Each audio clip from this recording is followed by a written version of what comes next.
Annenberg Media.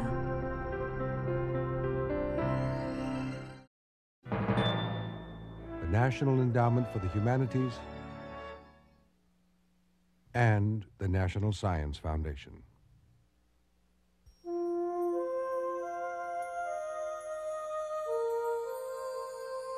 Human beings are all one species.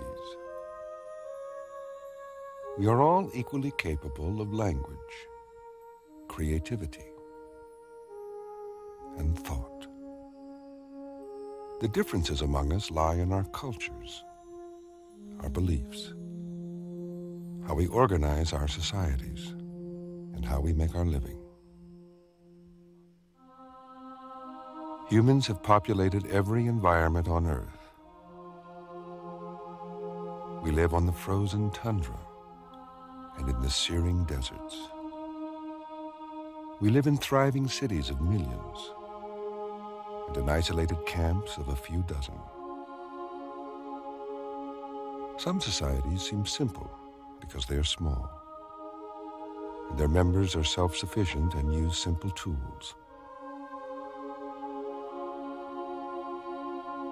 Others seem complex because they have large populations, and people depend on each other for food and goods and use sophisticated technology. In between, there is a range that fills the spectrum. All of these differences are cultural, learned behavior, the result of a complex interaction between our inventiveness and our natural environments.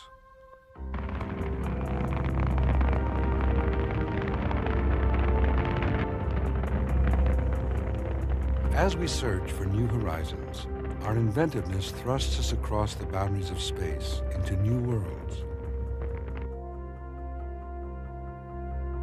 This new view of Earth dispels an ancient myopia, the artificial boundaries of our states and the politics that often divide us. Here is a vision of one planet and one family of humankind. But the view from Earth reminds us of a common human dilemma, the rise and fall of our many ways of life. Here, among the ruins of ancient civilizations, archaeologists are retracing the steps in a long and shared human odyssey. Across two worlds, the old and the new, they are discovering the independent spark of the human genius, the many times and places that we have created grand civilizations.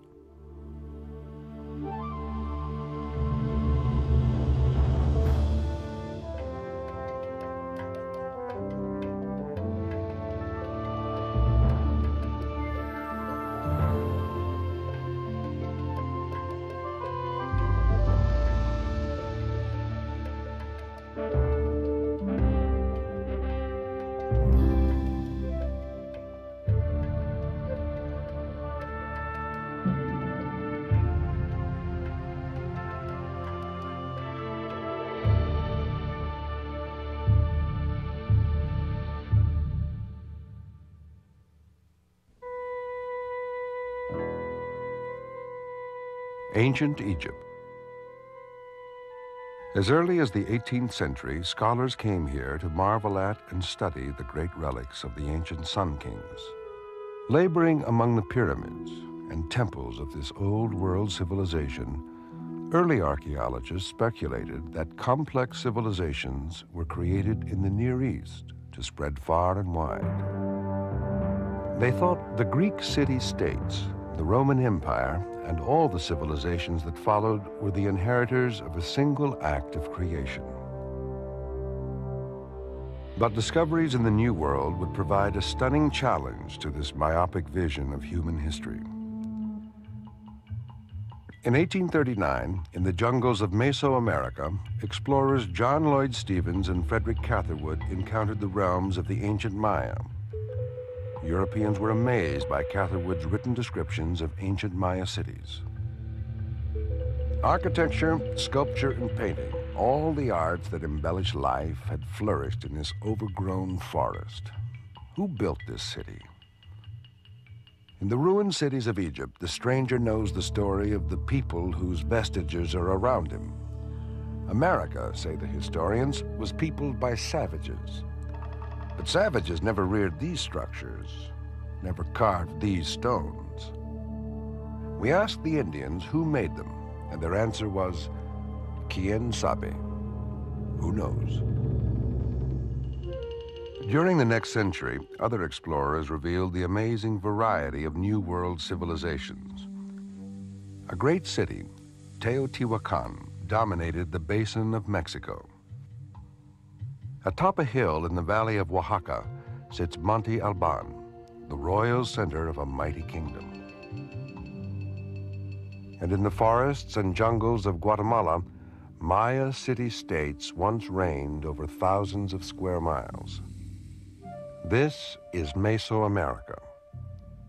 At about AD 700, three great civilizations had emerged here. The realms of the Maya, the power of the great city of Teotihuacan,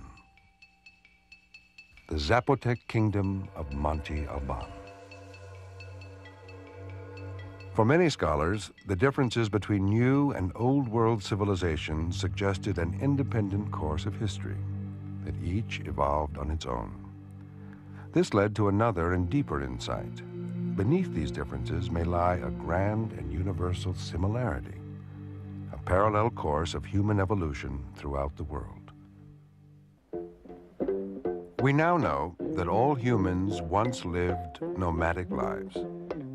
We gathered wild plants and followed the migrations of animals. Our lives were lived in small bands. Everything was shared. No one had more power or wealth than anyone else. 10,000 years ago, people began to farm and live in permanent settlements. Soon, villages, towns, and cities evolved, and life changed. Thousands lived within city walls. We specialized in a single task and depended on others for everything else we needed. In time, we became divided into rich and poor as our human relationships became ever more complex. Archaeologist William Sanders. I think all human societies are the product of a process of cultural evolution. In general, this evolution leads to an increase in the size of societies, an increase in the complexity of their interaction and institutions. It also leads to more interdependence, more economic interdependence among households within a society and among societies. To trace the evolution of human societies in the New World, an archaeological team comes here to Mexico's Tehuacan Valley. The team is led by veteran archaeologist Scotty McNeish. They are seeking evidence of the first inhabitants of the valley. When McNeish first excavated here in 1962, he discovered a time capsule of human occupation at a site called Puron Cave. Here we are back at Puron Cave. Really haven't dug in it in almost 30 years. Walls all preserved. Even the trowel marks we made to mark off strata are still preserved, and we have all sorts of neat floors of charcoal, one on top of the other. The amazing thing about this cave is that we really have unbelievable preservation. The reason we have preservation is it's so dry in this area that the bacteria of decay that destroy things can't live. So anything that's dropped in here, it dries up and dehydrates and lasts forever. As McNeish dug deep into the cave, traces of an early people emerged from an archaeological stratum he called El Riego. Here's our El Riego layer, 8,600 years old. Now in it, we not only have a date in terms of the year, but we have some idea of what part of the year. Here are grass seeds that flower and meet fruition, which they brought in here sometime in July in August. We have fruits of Costa Rica that reach fruition October, November. Here's a chupandilla. There's one right in front of the cave that's fruiting right now in mid-November. So, from these plants coming out of this layer, plus the artifactual evidence, it looks very likely that this layer was occupied somewhere between July and November. In November, the dry season begins. The landscape around Puron becomes a searing desert. There is no water. Even cactus are barren of fruit. During the dry season, the ancient residents must have abandoned Puron Cave to seek water, plants to gather, and animals to hunt. McNeish believes they came here, to another cave that overlooked an oasis, constantly watered by underground springs.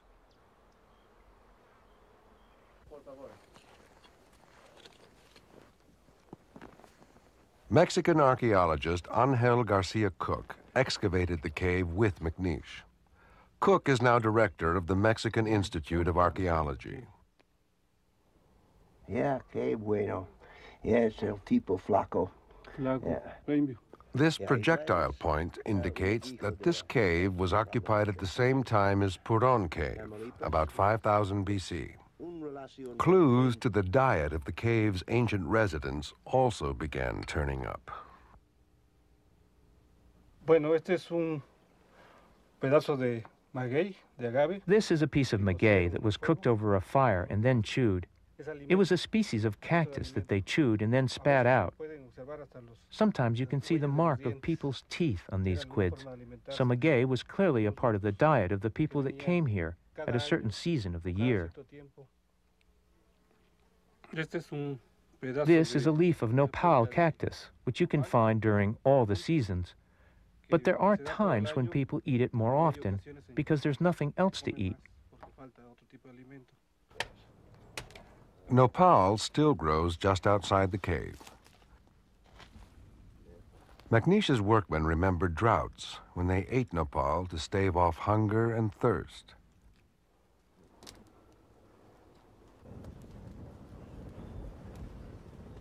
They called the cactus starvation food. Yeah. So discovering cactus in the cave tells the archaeologists it was occupied during the dry season, when both food and water were scarce. Otro pedazo. Pretty good. Not bad. La ventaja de esto es que queda la Needs a little sauce. corteza afuera.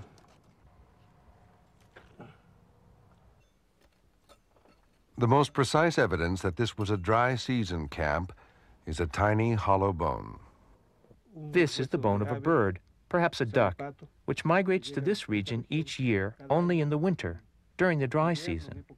All this is evidence of the food that they had in this cave and indicates that it was occupied in the dry season, in autumn and winter. Until recently, another living culture was still following a nomadic way of life. These are the Kung Bushmen of South Africa. They provide some clues as to what daily life might have been like in the ancient Tehuacan Valley.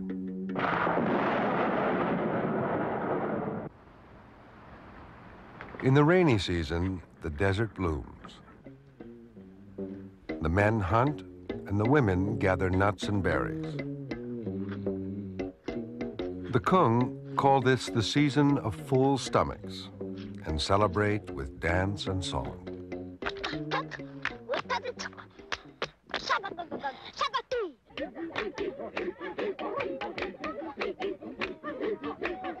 But during the dry season, the Kung must camp near a few permanent water holes. Every drop of moisture is precious. In the searing heat, they gather deeply buried roots. The Kung survived here by blending their lives with the seasonal availability of the animals they hunt and the plants they gather. It is an ancient way of life. Archaeologist William Sanders. If you look at human history, over the past 2 million years, you can think of it in terms of two major revolutions. One going back where man first started using tools And then from then on, all the work that was performed was primarily human labor. And then the Industrial Revolution in the 18th century, when you start harnessing all other kinds of energy. During that long block of time, from a couple of million years ago until the Industrial Revolution, there was a point about 10,000 years ago when human beings began to farm, began to practice agriculture. And that harnessed a lot more energy than was possible by just hunting and gathering wild resources. In the Old World, we know that agriculture sparked the development of the world's first cities in places like Sumer in ancient Mesopotamia. But how did farming begin in the New World? When Scotty McNeish first came to the Tehuacan Valley in 1962, he was seeking the answer to one simple question.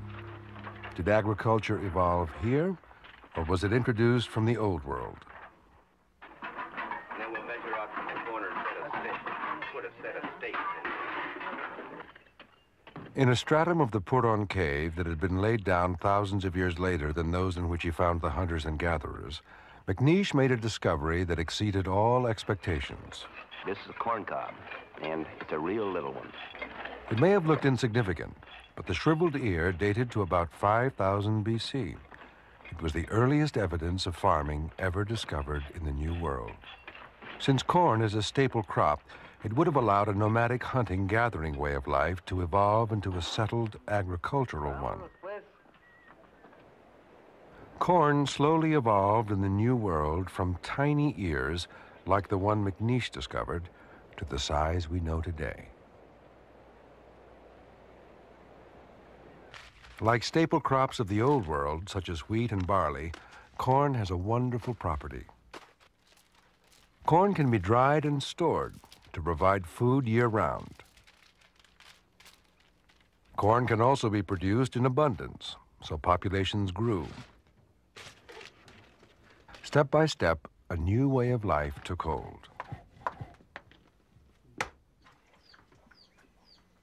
Permanent settlements evolved.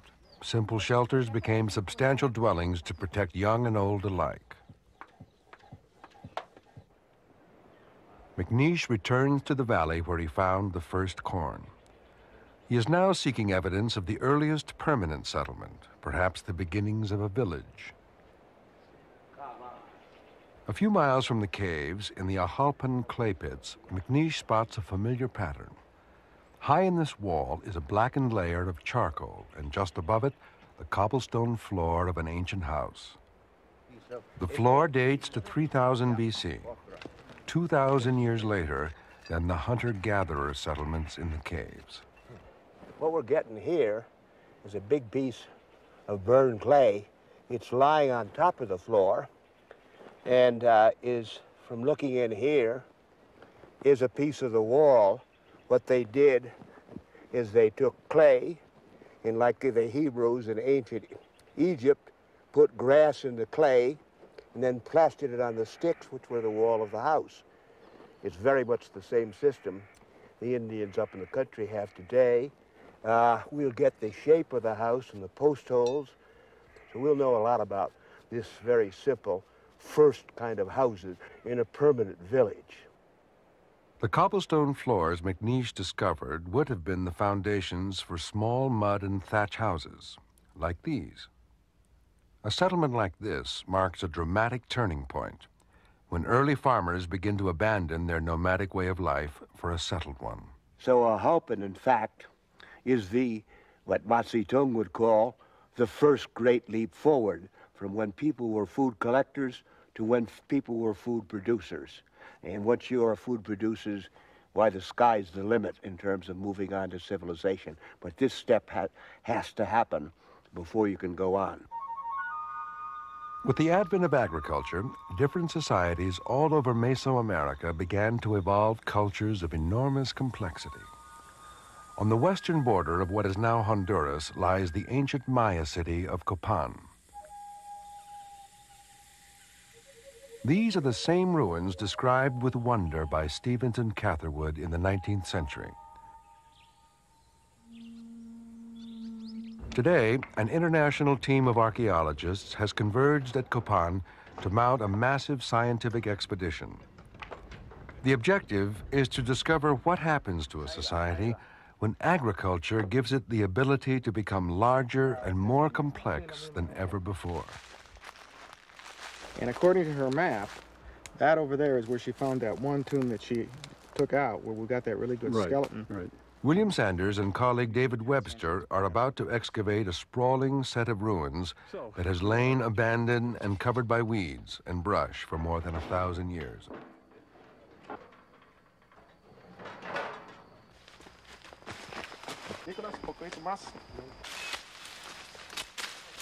Beneath what appears to be a natural hill, these archaeologists believe may lie the ruins of an ancient building.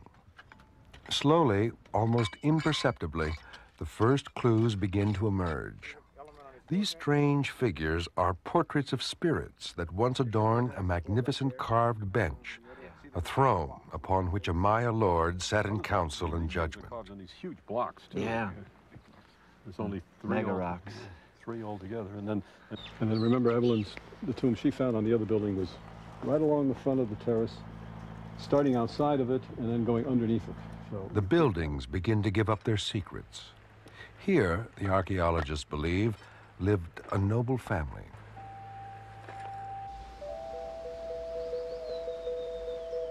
Maya royalty often buried their ancestors in a place of honor just in front of their dwellings. A burial is just now being uncovered. It may contain definitive clues to the status of the people who once lived here. Deciphering the clues requires the special expertise of forensic archaeology. I just pulled the rest of the dirt out of the femur. Okay, that's good. That's what it is, all right, the femur. Hey, you're lucky.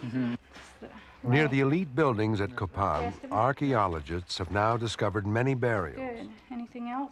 The rest of it's They are the special province of physical anthropologist Rebecca Story. I have here some skeletons from an elite compound in Copan. One of the things we like to be able to tell is gender, because being able to tell males from females is useful in reconstructing social organization. Our best evidence on the skeleton actually comes from the pelvis, which has to be wider in females because of the needs of childbirth. One way, easy way we can tell sex is to use the sciatic notch right here and to use what we call our rule of thumb. Stick your thumb in. If it moves, it's a female. If you put your thumb in and it doesn't move, it's a male. Normally, I would expect to find equal numbers of males and females. However, in this case, I found twice the number of females to males. And in one patio, there were 15 females and only 2 males. The best explanation for this disparity is probably that the males of the household had more than one wife. Having multiple wives is common among elite Maya, and wives would be seen as a form of wealth. This is additional evidence that that was an elite compound. Over the last 10 years, excavations have revealed a series of elite compounds, each one a complex of temples, workshops, and residences. Like old world palaces, archaeologists believe that these were the dwellings of Maya lords and their retainers. Archaeologist David Webster. This person would have been the head of one of the major political subdivisions of the Copan political system. He would have been a noble just below the rank of king. He has his own sculptured facades on his buildings. He has a sculptured bench. He's got his own titles. He's able to enjoy altars and status symbols of all kinds in his compound here. He was probably polygynous, probably had a number of wives and concubines. So he was a very important person indeed, and there were probably a number of people like him in this political system who dominated other courtyards with similar political followings. Maya society is no longer egalitarian as were the hunter-gatherers. Now there are people with more wealth and power than others. One of the consequences of cultural evolution is the creation of social classes.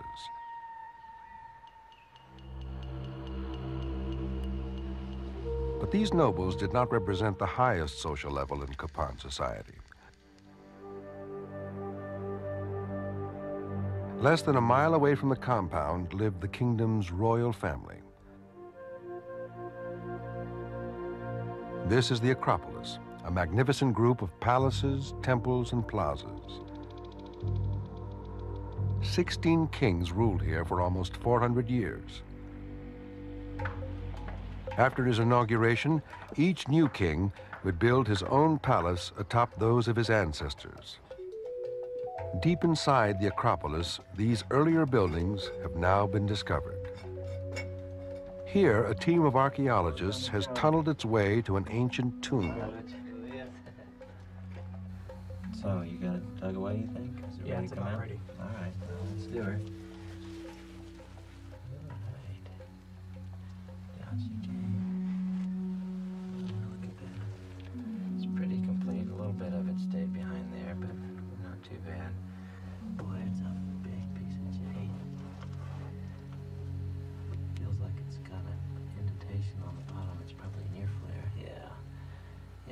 Along with the burial was a hoard of precious jade. In tombs like these, Maya kings were often buried with special offerings to accompany them on their voyage to the world of the dead. Archaeologist William Fash. Jades can tell us specifically about what he was wearing the day he went to the other world. This one in particular is a nice example of a human figure. These 4 jades with human figures were the central pieces of the jade collar that he wore when he was placed on the slabs in the center of the tomb. There are also pieces that represent ear flares or earrings, actually, that the individual wore. The men wore earrings in Maya society too, and the way this worked was that this flowery part went on the outside and the spool and the counterweight came in through the back, and this held them in place and also allowed a little bit of balance. If you just had the heavy jade on the front, the guy would have been falling over. This is very elaborate jewelry and is also an indication of the status and the wealth of this person, because jade itself is harder than steel, yet the Maya had no metal tools. So each one of these represents literally hundreds, if not thousands, of man-hours of patiently carving away at this, basically with just sand and water. So this is quite an assemblage of wealth in a single spot, and he went into the other world very well dressed for the occasion. As cultures evolve in complexity, finer distinctions are made about social status. Jewelry fashioned from jade, rainbow-hued headdresses crafted from the feathers of rare tropical birds, and the pelts of jaguars could only be worn by Maya lords. Kings paid special attention to the symbols of their rank. Like the pharaohs of ancient Egypt, they expressed their power in monumental buildings, palaces and temples erected in their honor. Archaeologists in the Acropolis group are just now uncovering buildings commissioned by the earliest kings of Copan. Their problem is to figure out who built what. Very far below the ground, is it? Yeah, we cleaned a lot of it out so that you could appreciate the whole This building has recently been uncovered beneath one of the great plazas. Etched across the risers of this ancient stairway is an inscription, but the archaeologists are not yet sure of what it says. I'm just not quite sure what's going on. This could be... Modern archaeology often requires the coordinated insight of a number of specialists. For the month sign. This right here is a king. Right.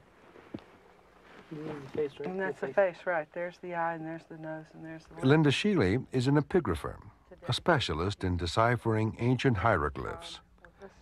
The evolution of Maya society included the development of an elaborate writing system that is just now being understood. You need to have people who are really familiar with this stuff, who can look at Maya symbols and say, well, this means corn, this means tree, this means sun, this means Venus, moon, whatever it may be. And you also need people who can look at the writing system. So you're combining different points of view as well as different sets of information. And this is Ebu, Eb. So that's the name of the stairs. It's the name of the stairs. Precious steps. Mm-hmm. Archaeology studies what people left in the ground, the debris of their lives. An epigrapher and an iconographer studies the messages that people in power wish to give to their people, how they understand and view the world. This is the most likely one to be his name. And I'd say there's probably a 60–70% chance it's going to come out to be Boots Chan. Boots Chan was the 11th king of Copan's royal dynasty. A king who could organize the construction of great buildings obviously had wealth far beyond anyone else in the city. But where did that wealth come from? The Copan Valley, several miles wide, is watered by the Copan River. Today, the fertile bottomlands near the ancient palaces of the elite lords are owned by a few wealthy families. On the hillsides, peasants try to eke out a living on inferior land. The archaeologists speculate that this same pattern would have existed in ancient times. By surveying the hillsides, they have discovered the homes of the ancient Maya commoners.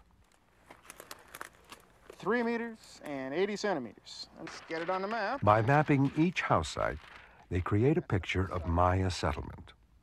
Over 2/3 of the population, mostly commoners, lived in the hills far from the Acropolis and the compounds of the elite who controlled the best lands. To confirm that the ancient residents of the hillsides were farmers, archaeologists employ new scientific tools. Using samples of mud from a hillside swamp, a picture can be taken of agriculture thousands of years ago. Each of these microscopic flecks of pollen contains clues to their identity, a characteristic shape for each variety of plant. The pollen reveals clear evidence of cornfields.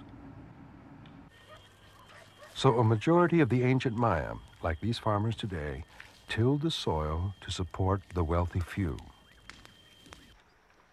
Control of the most fertile bottomlands brought great power to the lords. Here on the Acropolis, that power was expressed in grand temples and palaces, a carefully constructed stage for royal display. In the Maya, we see a pattern of cultural evolution found throughout the world. In the Old World, all the great civilizations resulted from efficient forms of agriculture and the monopolization of that wealth by a few. As archaeologists delve ever more deeply into our shared human history, they are discovering that complex civilizations independently arose in similar ways throughout the world. The advent of agriculture propelled many New World societies to greater heights of culture. 300 miles to the west of Copan, in Mexico, the kingdom of the Zapotecs emerged at about the same time as the Maya. On a towering hilltop, Monte Alban became the capital of an opulent civilization of kings and nobles, writing and art.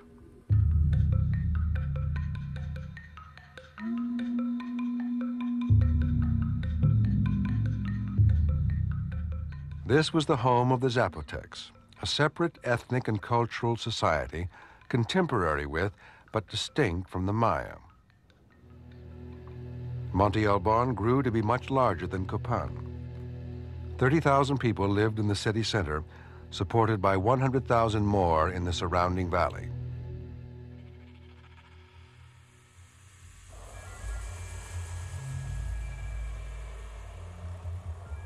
There is general agreement about the size of Monte Alban, but how the city managed to become so large and important is still shrouded in mystery. Archaeologist Elsa Redman thinks this strange gallery of grotesque carvings may hold the key to that mystery. These figures have been subjected to all kinds of interpretations. Dancers, swimmers, ecstatic priests, medical anomalies. But there's certain clues on these stone slabs that help us understand what they represent.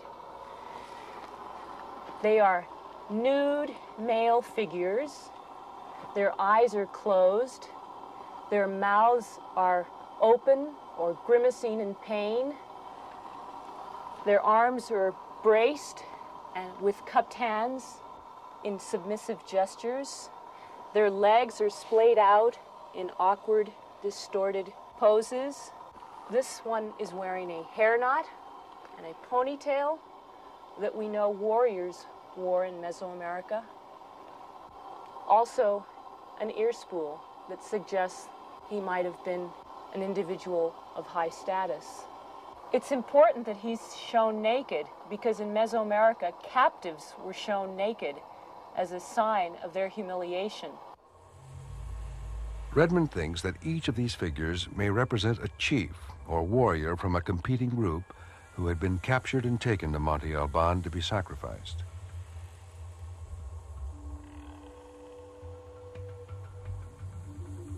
The fact that there are 300 or more of these male figures portrayed on this building is important because it suggests that the earliest rulers of Monte Alban claimed this hilltop in the context of endemic warfare in the valley.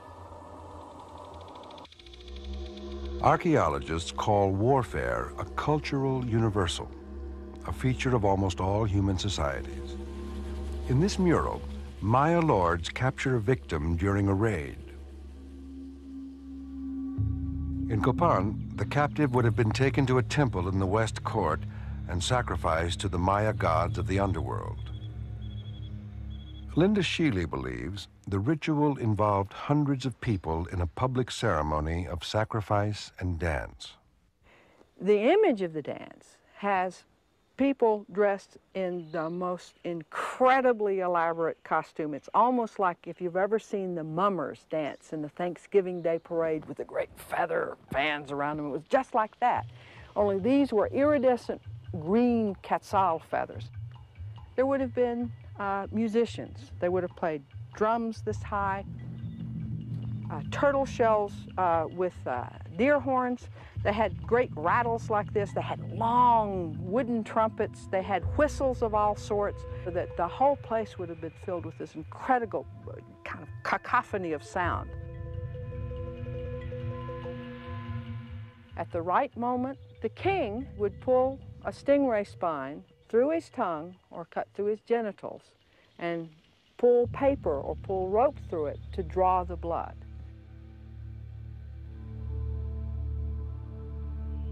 Some of the captives would have been sacrificed up above and thrown down to this part of the ceremonies. Others of them the king himself would dispatch and then tie them up in the ball, and that's when the captives go as the sacrificial messengers into the other world to make sure that the ancestors and the gods lend their power to this place. As gruesome as it may seem, warfare was often a ritual activity among early civilizations. But as societies became larger and more complex, the goal of warfare shifted from ritual to political conquest. Evidence for this shift appears clearly at Monte Alban. About 500 years after these carvings of ritual victims were made, Monte Alban had grown dramatically. More than 20 new buildings were constructed in the main plaza. The royal palace was enlarged from a narrow structure to an expansive compound. Much of this growth was made possible by a new kind of warfare which is described by hieroglyphs found on this building, among the earliest writing to appear in Mesoamerica. Archaeologist Elsa Redmond. Each of the 50 or so carved stone slabs on this building has the following elements. First, an upside-down human head in profile with lifeless eyes. Some have face painting. In Mesoamerica, upside-down head like this refers to conquest. Above that is a constant element. This is a hill glyph, which in several Mesoamerican writing systems means hill or place. And above it is an element that varies on each of the 50 stone slabs. In this case, it looks to us like a crown that refers to the specific place that was conquered by Monte Alban. The three elements put together, the upside-down human head means conquest, the hill means place, the element on top means particular place, refers then to 50 or so places that were conquered by Monte Alban. By AD 700, Monte Alban had greatly expanded its domain through conquest. The Zapotec kingdom now included the entire valley of Oaxaca. As a result, they created a city and state with a population approaching 200,000 people. Throughout the world, conquest of territory fueled the evolution of ever more complex societies. Nowhere was this more apparent than in ancient Rome. By AD 200, the Roman dominion had expanded through force of arms to include almost the entire Mediterranean and most of the known world.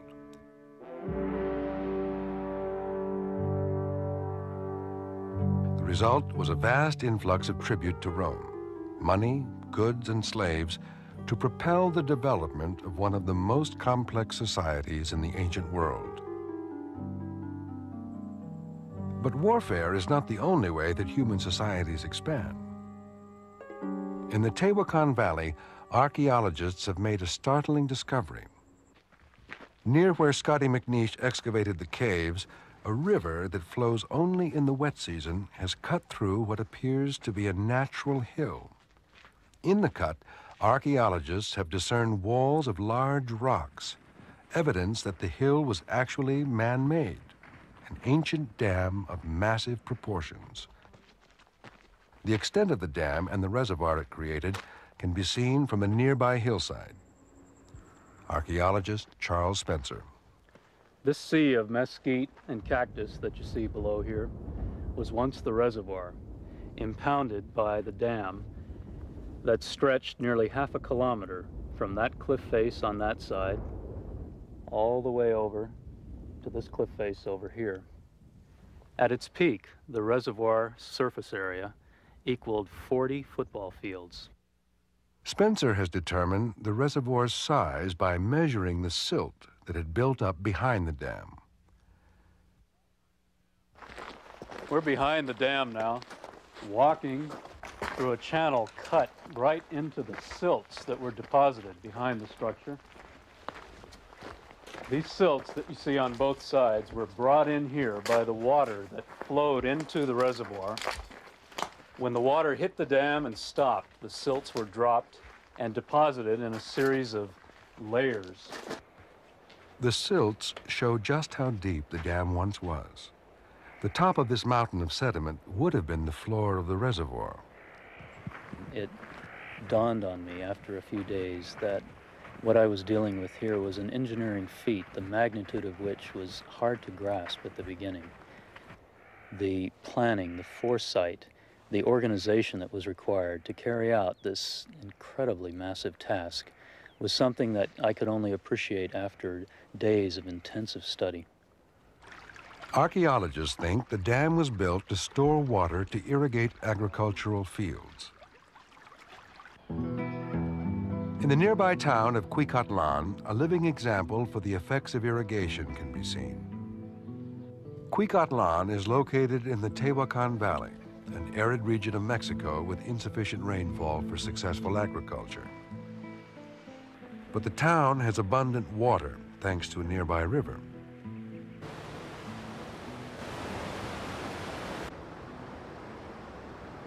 Harnessing this forceful river is the Matamba Dam. The dam diverts water into a central canal, which winds down the mountainside on a journey 15 miles long.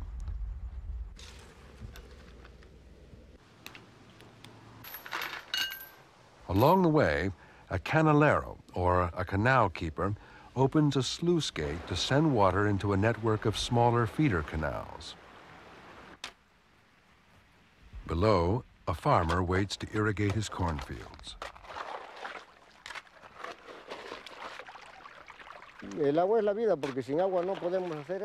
Water is life, because without water, we cannot farm. That's why we say water is life. Having water, we're happy. We can sow any plant we want. The beans, the tomatoes, the chili, melon, all because of water.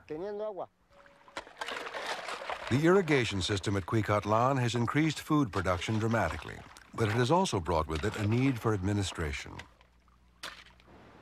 Anthropologist Bob Hunt is an expert on how irrigation affects the way we organize our societies. In order to operate an irrigation system now, not just the dam itself, but the irrigation systems downstream, where you're taking water from the river and moving at a considerable distance and putting it on the fields of many people, that's not an easy task to accomplish, and to accomplish it without conflict and to keep everybody more or less satisfied requires a considerable degree of organization. In ancient times, powerful nobles who controlled the state probably managed the irrigation system. Today in Cuicatlan, the farmers themselves exercise that control through their cooperative called the Unidad. Each night, farmers request their daily allotment of water from Unidad officials. When can I have water? You have to wait. You can have it Saturday. Tomorrow's Friday. Tomorrow I'm full. The Unidad make sure that each farmer receives his fair share. They also organize the maintenance of the system. The Central Canal requires the organized labor of many people. The president of the Unidad oversees the annual cleaning. Each farmer is required to help maintain the canal or lose his allotment of water. So in Cuicatlan, the distribution of water has created the need for managers, and with managers comes a potential for coercive power. In an arid region of the Old World, the pharaohs organized labor to control the floodwaters of the Nile, producing plentiful crops. Over the centuries, such control not only increased the wealth and power of lords and pharaohs, but also sent the kingdom of Egypt on a path toward increased social and political complexity.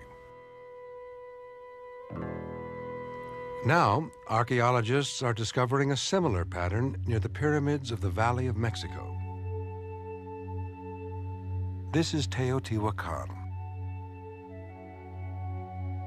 More than 125,000 people once lived here.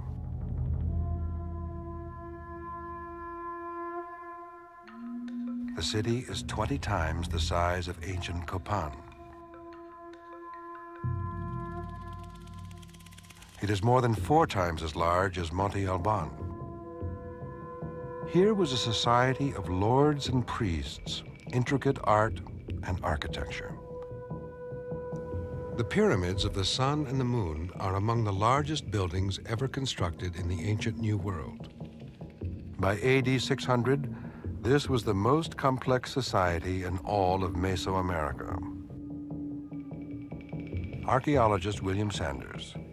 In this area where I'm standing, which is right on the southern edge of the ancient city, there are between 80 and 100 permanent springs. There is some convincing evidence that at the time of the peak of the ancient city, the water from these springs was harnessed into an elaborate canal system that provided permanent irrigation for at least 7,000 or 8,000 acres of land down in the bottom of the Teotihuacan Valley, rich, fertile alluvium with very high productivity. And this must have provided at least one of the major sources of the production of staple foods for the ancient city at its peak. Some archaeologists think the irrigation system was controlled by the state, the king and his high-ranking elite, just as the Unidad controls it in Cuicatlan today. That control gave the elite enormous power, which can be seen in these massive buildings. This is the political center of Teotihuacan. The temple of Quetzalcoatl behind us represents the power of the state. The sheer volume of Teotihuacan, the temples, the hundreds of temples along the Street of the Dead, the massiveness of the Pyramid of the Sun, the Pyramid of the Moon, the Temple of Quetzalcoatl with its dedicatory burials, attests to the ability of the state to collect taxes in the form of labor as well as goods and skills needed to put together and control a city of this size. Teotihuacan must have had an extensive bureaucracy. Everywhere there is evidence of state management and control. The layout of the city itself was planned. Religious and government buildings line two main avenues with house compounds arranged behind in a grid pattern. Warren Barber has studied these compounds since 1962. This is the central patio of the apartment compound called Zacuala, which is a typical apartment compound at Teotihuacan. It's about half a football field on a side. It contains a central patio, a temple on the east side, and 4 apartments. To get the picture of this, you have to see elaborate paintings on the lower sections of the walls. The upper walls painted like wallpaper in reds and whites and greens. The pillars would go up to roofs with wood and covered porticos, or where children would be sitting and playing a game like parcheesi. You would see dogs walking around, food being cooked, baskets in corners, stacks of grain. This would have been the center of life in the compound, and you have to remember that this would be repeated 2,000 times in other apartment compounds throughout Teotihuacan. In many ways, Teotihuacan was a dramatic step forward in the evolution of ever more complex societies. It was the beginning of a cosmopolitan urban way of life. The city's fame became a magnet, drawing immigrants from throughout Mesoamerica. Excavations in one of the compounds is now revealing that the people who once lived here were traders and merchants from other cities. Michael Spence is directing the excavation. He has just found some pottery in one of the rooms. It's painted here. You can see that there's red paint over most of the interior except up along the rim. Now there's a little bit up there too. It's going to be very delicate, very fragile, and try and reassemble it and see if there's any sort of a design on it or if it's just a solid red. Picking up pottery from all of the fields and examining the pottery, we saw that a high proportion of it was foreign to the city, and we knew from the work of others that it came from the Oaxacan area. It turns out that actually it was produced here. The people moved here, but they continued to make pottery in their home tradition. The pottery indicates that this compound may have been occupied by traders from far-off Monte Alban, an indication of a complex economy here. Bill Sanders.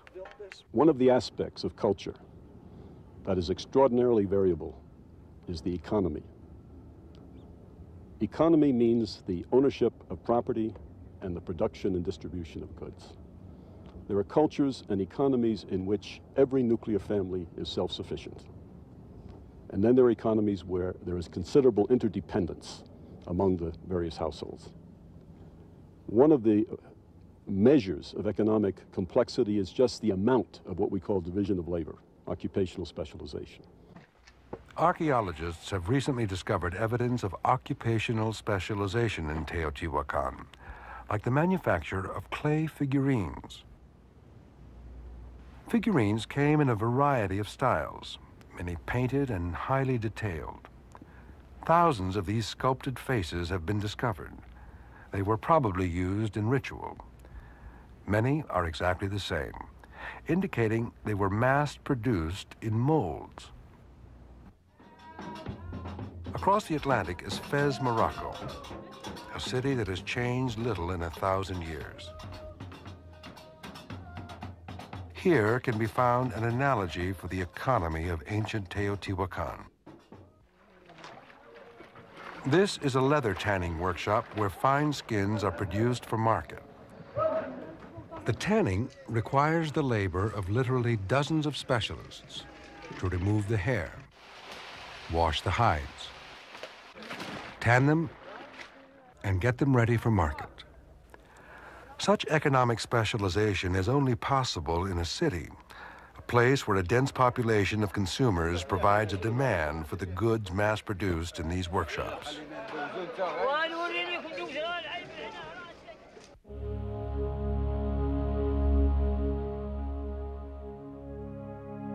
The emergence of cities is a common thread in the worldwide tapestry of human history.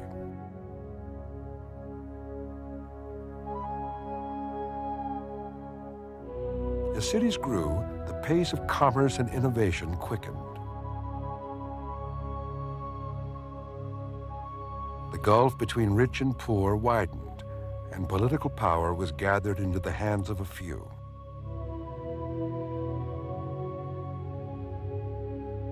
Today, most of us are city dwellers. We take for granted our rich and complex way of life.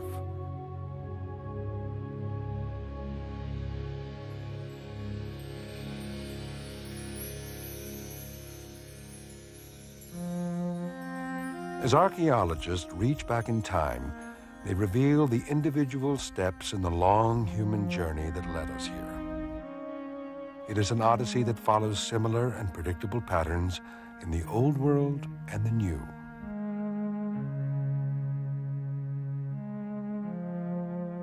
Bands of nomadic foragers gave way to settled villages once a staple crop developed. A more efficient agriculture freed some of us from the burden of farming to create wondrous works of art. Wars and conquests sparked the rise of great cities.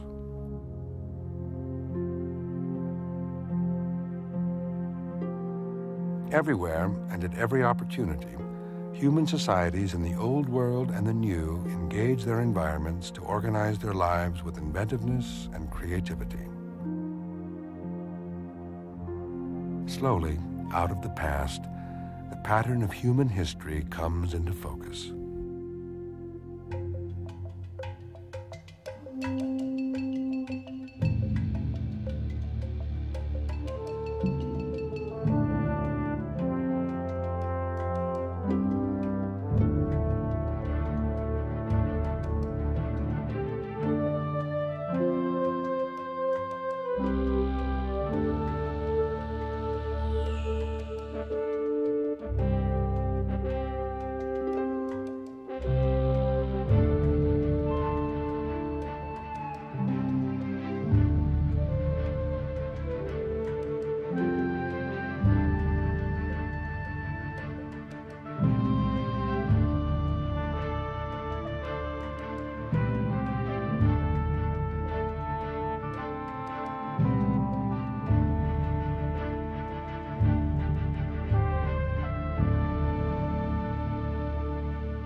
Annenberg Media.